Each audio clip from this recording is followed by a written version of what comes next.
Voilà, c'est notre dernière vidéo sur les sites et donc les espaces vides.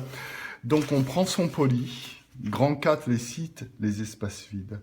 Pour les structures compactes, on a une compacité à 0,74, on voit donc 26% d'espace vide. On pourra donc loger d'autres atomes s'ils ne sont pas trop gros dans ces cavités vides. On fabrique ainsi ce qu'on appelle des alliages. L'acide, par exemple, l'acier, c'est un exemple d'alliage pour lequel on insère des atomes de carbone dans du fer. Les propriétés physiques sont alors différentes du métal original.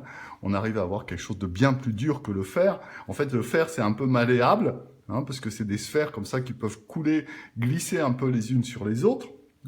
Je rappelle que la liaison métallique, c'est ce gros nuage électronique sur l'ensemble, cet énorme nuage électronique sur l'ensemble du réseau qui tient le cristal, mais du coup, ça peut un peu, vous prenez une cuillère en fer, vous la tordez. L'acier, c'est beaucoup plus difficile parce qu'on va mettre des atomes dans les logements, dans les espaces vides, et ça va venir rigidifier la structure. Donc, nous, on va étudier uniquement les structures compactes, hexagonales compactes ou CFC, dans lesquelles on trouvera deux types de sites. Les sites tétraédriques et les sites octaédriques qu'on va voir maintenant. On commence par les sites tétraédriques. Alors, on se souvient, les structures compactes. J'ai 3 sphères comme ça qui sont tangentes, en fait. Je pourrais en faire plus. Pour chaque sphère, ici, j'ai 6 sphères autour, mais j'en prends que 3. Et ces 3-là sont tangentes.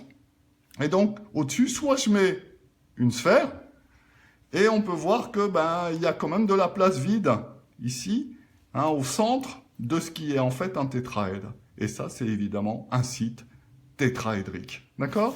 Donc, on va le dessiner tout de suite. Donc, on y va.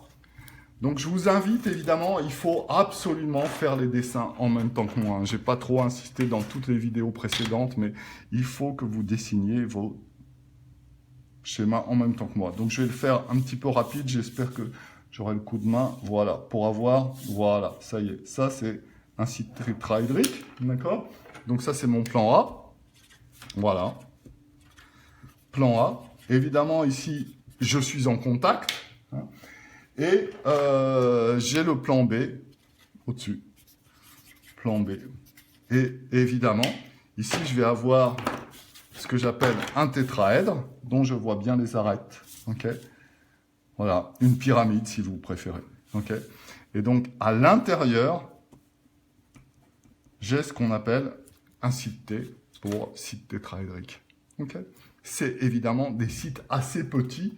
On comprend pourquoi, puisqu'il faut aller loger, voyez, un atome à l'intérieur de ce tétraèdre. On passe maintenant aux sites octaédriques, qui sont un petit peu plus gros, et qui sont peut-être un peu plus délicats à voir. Ceci dit, c'est à peine plus difficile.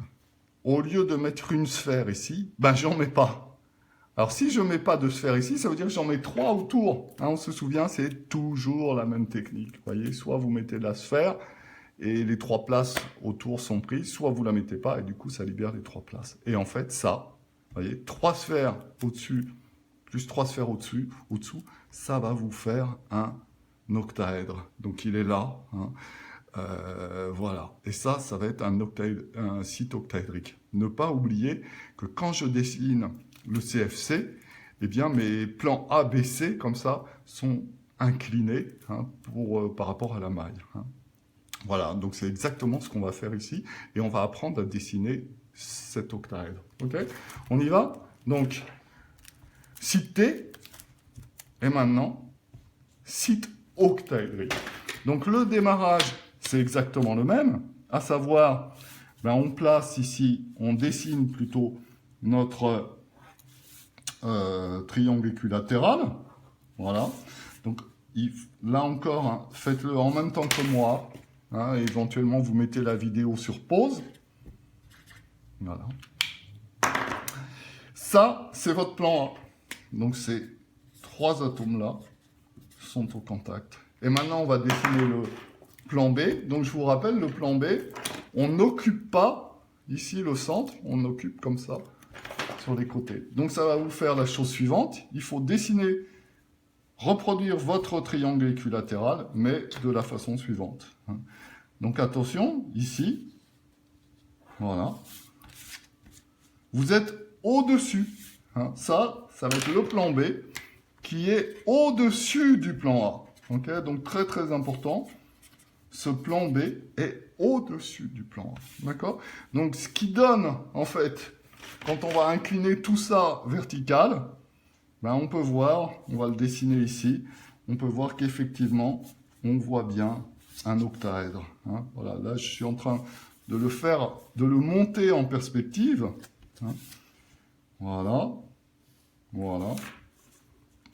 Voilà, donc tout ça, ce sont les arêtes visibles. Attention ici, c'est une arête cachée. Hein, donc je la mets en pointillé. Par contre ici, évidemment, j'ai... Voilà, ici, et puis j'ai encore ici du pointillé. Voilà, et ici du pointillé. Voilà.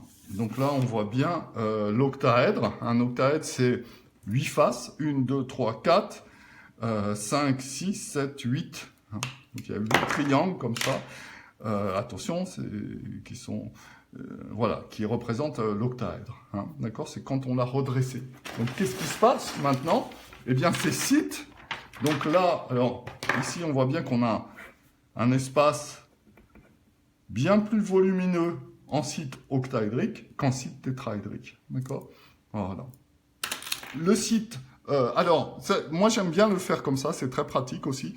Vous prenez vos doigts et vous faites un tétraèdre. D'accord? Donc 1, 2, 3. D'accord? Ça, c'est votre plan A. Et puis, vous mettez une sphère au-dessus. Bah, vous allez fabriquer une pyramide. D'accord? C'est un site T. D'accord? Si par contre, vous voulez un site octaédrique, il ne faut pas mettre de sphère ici au centre de ces 3 sphères. Il faut mettre 3 sphères, mais que vous allez croiser en quelque sorte, hein, avec une rotation. Puis après, vous allez monter ça. Et en le montant, ben, vous voyez que vous avez un octaèdre. Okay? Alors, on va essayer de faire apparaître maintenant ces sites T et O dans ma maille cubique face centrée. C'est la fin de cette leçon. Un petit peu de courage. Après, on a fini. Okay? Pour les cristaux métalliques.